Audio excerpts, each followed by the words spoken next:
In August of 2004, my friend's mom took my friend and I, and also his little brother, to see the original Yu-Gi-Oh movie Pyramid of Light in theaters, and that was very, very exciting. And if you didn't see that movie in theaters, let me tell you what happened. They would give you a card pack, and unlike the most recent Yu-Gi-Oh movie a few years back, that one was always Obelisk the Tormentor, but this one actually was one of 4 cards. You could either pull Pyramid of Light, Wadapon, Sorcerer of Dark Magic, or Blue Eyes Shining Dragon. Before the movie had even started, before we even had got into the actual theater, my friend's little brother somehow managed to lose his card pack, and he was crying about it, and I felt really bad, so I gave him my pack. I know he was very sad about it in that moment.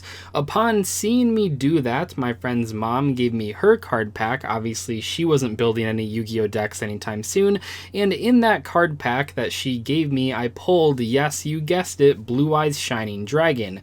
What a cool monster. I mean, Blue Eyes was already a really iconic card at the time, and Blue Eyes Shining Dragon was like the upgraded form.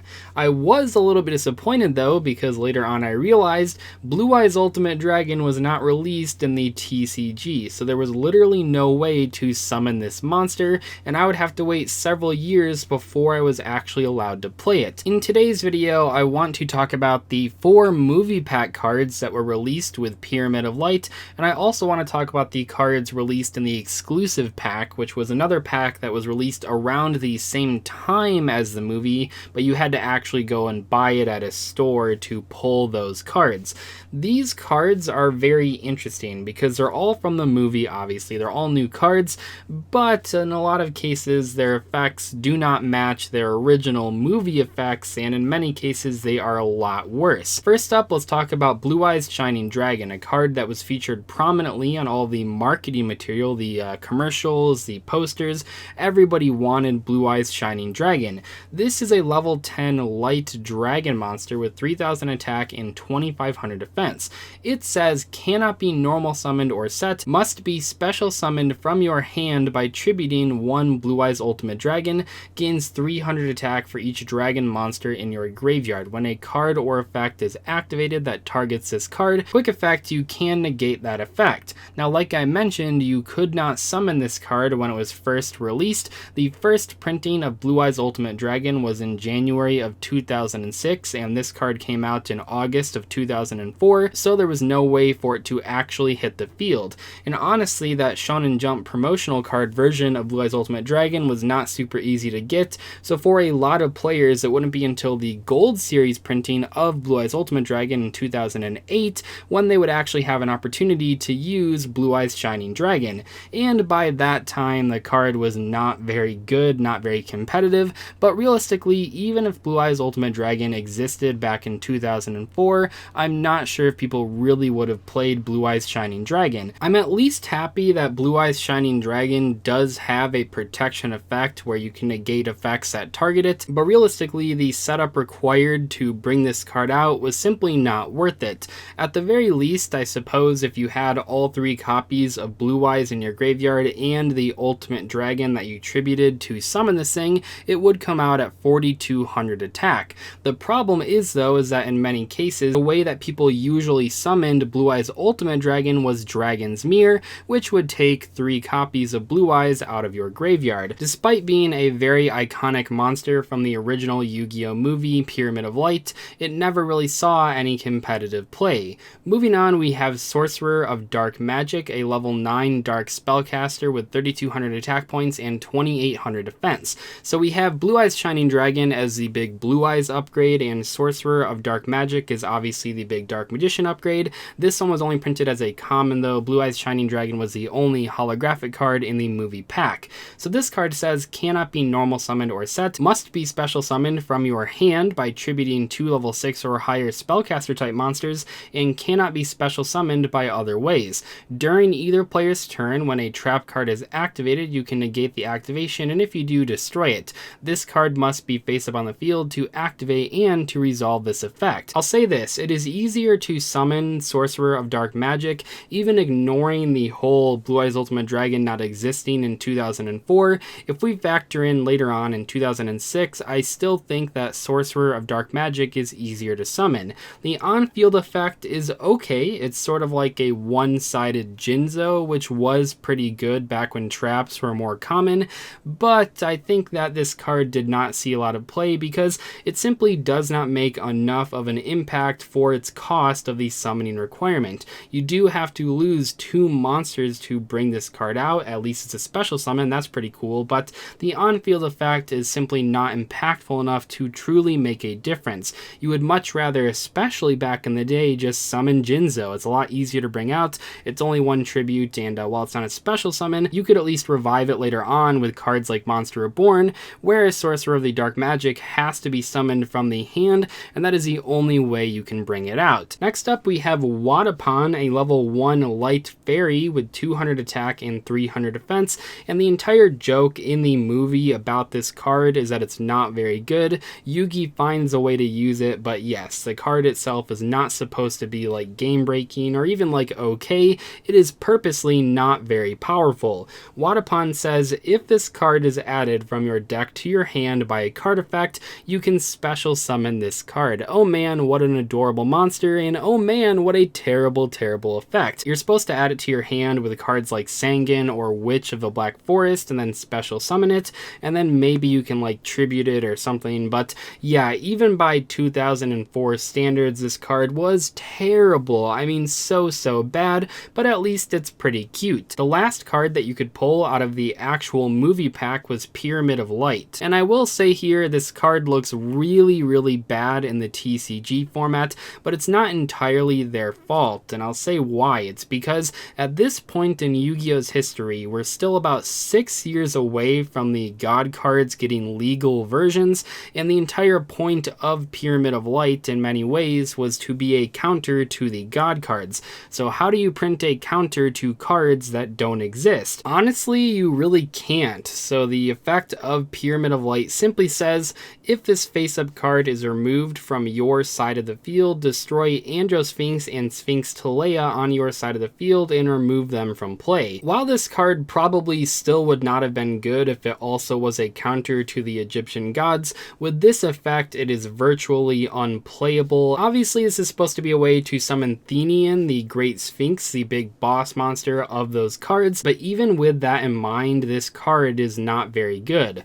Let's move on to the exclusive pack now, which was released alongside the movie when it was actually in theaters, and this has 8 more cards that were featured in the movie, and they were pretty interesting. The 2 base level Sphinx monsters are pretty similar. You can special summon them when you have Pyramid of Light on the field by paying 500 life points. They cannot attack during the turn that they are normal or special summoned, and also they cannot be special summoned from the graveyard. If Androsphinx destroys a defense position monster as a result of battle, you inflict damage to your opponent's life points equal to half the attack of the destroyed monster. Telea is pretty similar, but it inflicts half the defense of the destroyed monster instead of half the attack. So you have Pyramid of Light, you special summon these cards, and then when the Pyramid of Light is destroyed, you destroy them and banish them, and that triggers the Great Sphinx. So this one says this card cannot be normal summoned or set. This card cannot be special summoned except by paying 500 life points when both Androsphinx and Sphinx Telea on your side of the field are destroyed at the same time.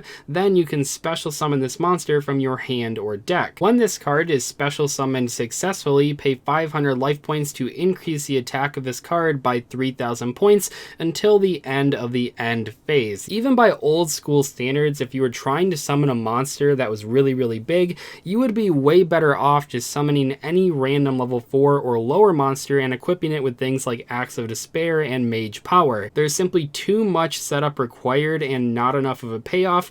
Even if you are playing casually, there are way more fun casual cards to play than any of these. I'm sure I'll get a couple comments from fans of this Sphinx sort of engine, I suppose, but realistically these cards were straight garbage. Rare Metal Dragon was also in this set. This is a dark level 4 dragon effect monster with 2400 attack and 1200 defense. We just talked about this card about a week ago in weird card effects, but I'll mention it here again. It says this card cannot be normal summoned or set. This thing is really bad, and the reason it's bad is that in pretty much every single situation where you could special summon Rare Metal Dragon, you also could have just special summoned a higher leveled monster with a real effect. For that reason, Rare Metal Dragon is not very good, although the artwork is pretty cool, and it is one of the highest attack points on a level 4 monster. We also had Pettin the Dark Clown, a level 3 dark spellcaster with 500 attack and 1200 defense, and this thing says when this card is sent to your graveyard, you can banish this card from your graveyard, special summon one Pettin the Dark Clown from your hand or deck.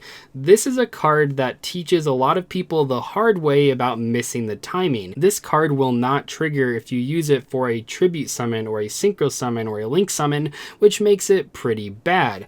I think if the card did not miss timing, it maybe would have been too good for its era. As it stands right now though, there aren't too many ways to trigger this card's effect besides just your opponent running it over in battle, and that simply is not good enough. Familiar Knight is a level 3 dark warrior with 1200 attack and 1400 defense, and it says when this card is destroyed by battle and sent to the graveyard, each player can special summon one level 4 monster from their hand. Historically speaking, symmetrical effects have never been super popular in Yu-Gi-Oh! Maybe this card would have been considered an option for some decks if it only allowed you to special summon the monster from your hand, but because your opponent also has that opportunity, yeah, it's not very good.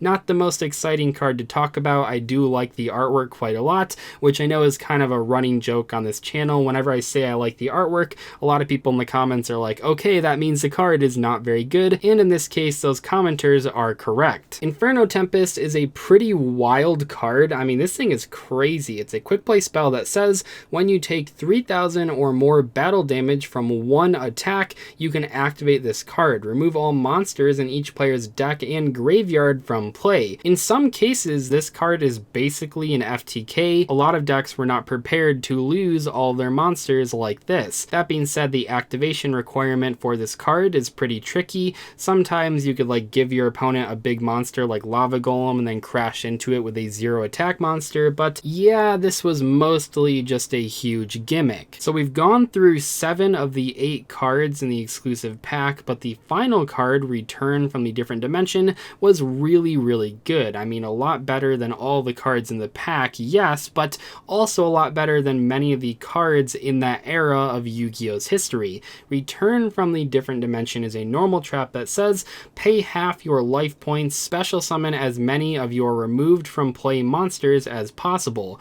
During the end phase, remove from play all monsters that were special summoned by this effect. So this thing would not become like super overpowered until later on in Yu-Gi-Oh's history, but yeah, reviving all of your banished monsters is absolutely insane. I mean, yes, it's not a normal spell like Dimension Fusion, which was obviously a very broken card as well, but it only revives your banished monsters, not your opponent's, unlike Dimension Fusion. Return from the Different Dimension is currently banned. I do not see this card coming off of the ban list anytime soon. The last time we saw this card being played was back in 2013 before it got banned, and yeah, in Dragon Rulers it was one of the craziest cards you could draw. You would pretty much win every single game where you opened with this card, unless your opponent also had their own copy of Return from the Different Dimension. As it stands right now though, the card is currently banned, and I think it'll stay that way for quite a while. Anyway, that is all for today's video. I hope you guys enjoyed it. I'll see you later. Goodbye.